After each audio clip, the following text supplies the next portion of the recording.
জাতিসংঘের মানবাধিকার অফিস নিয়ে আমরা এত আন্দোলন করলাম, ওটা তো বন্ধ হয়নি, ওইটা কিন্তু অলরেডি অফিস হয়ে গেছে। এখন যদি বলতেছে 3 বছরের জন্য, এখন যদি আমরা চুপ থাকি, এটা কিন্তু এই অফিস আর যাবে না। জাতিসংঘের অফিস কিন্তু এটা স্থায়ী অফিস।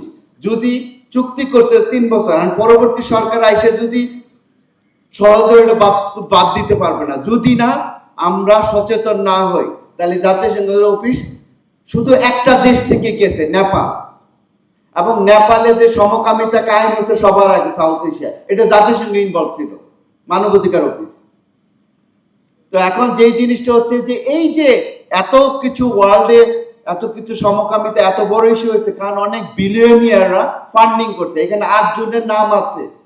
এটা হচ্ছে যারা ওপেনলি সমকামী। আমি যে ওই যে বই সিরার অনুষ্ঠানে বলছিলাম না, যে টিম কুক সমকামী বলে সবাই সেলিব্রেট করে, ওই যে টিম কুক, দেখেন এরকম 8 জন আছে।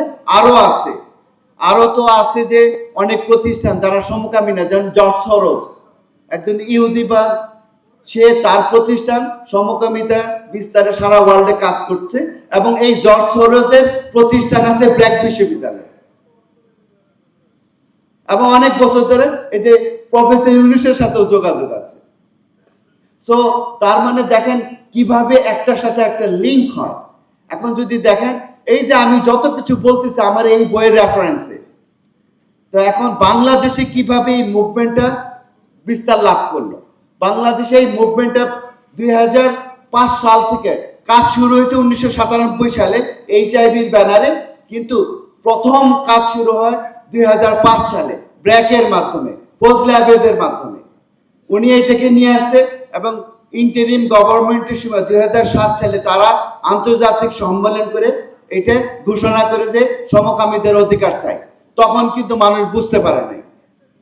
ডেইলি স্টার, প্রথম হলো ঢাকা ট্রিবিউন, এরা হচ্ছে এগুলো প্রমোটর, কিন্তু ধরতে পারে নাই। তারপর 7 সালের পর থেকে এই 24 সাল পর্যন্ত পলিসি লেভেলে অনেক পরিবর্তন করছে।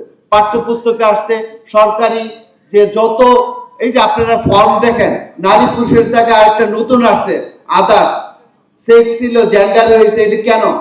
এগুলো গত 20 বছরে এগুলো পরিবর্তন হয়েছে আমাদের চোখের সামনে। ইভেন কি হজের যে অ্যাপ আছে ওইখানেও সমকামিতা আনা হয়েছে, জেন্ডার, আদার্স, লিঙ্গ বৈচিত্র্য। এখন অন্য শব্দ দিয়ে বললে তো বোঝা যাচ্ছে না, কিন্তু ওইটার মিনিং তো একই। পানি 14টা প্রতিশব্দ আছে, কিন্তু দিন শেষে তো এই যে পানি তো একটা পানি, কিন্তু এর 14টা নাম আছে, কিন্তু দিন শেষে তো এটা পানি।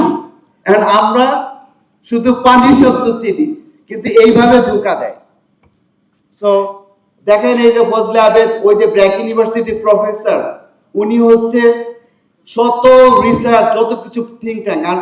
আর এই যে ব্যারিস্টার সারা হোসেন, ডক্টর কামাল হোসেনের মেয়ে, ওনার শুরু থেকেই 2009 সাল থেকে ট্রাই করতেছে বাংলাদেশে যে সমকামিতা বিরোধী আইন আছে এই আইনটাকে বাতিল করার জন্য।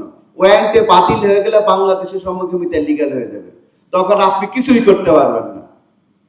এখন কিন্তু আইনে এটি কিন্তু ওনারা কিন্তু বেআইনি কাজ করতেছে বাংলাদেশে 20 বছর ধরে, কিন্তু দেখেন সরকারি যেহেতু ওদের এই বেআইনিতে আইন হয়ে গেছে, আর আমরা কথা বললে আমাদেরকে ভয় দেখায়। ওরাই কিন্তু আইন ভাঙছে, কারণ সমকামিতা 377 একটা আইন আছে, এই আইনটা তারা ভাঙতেছে।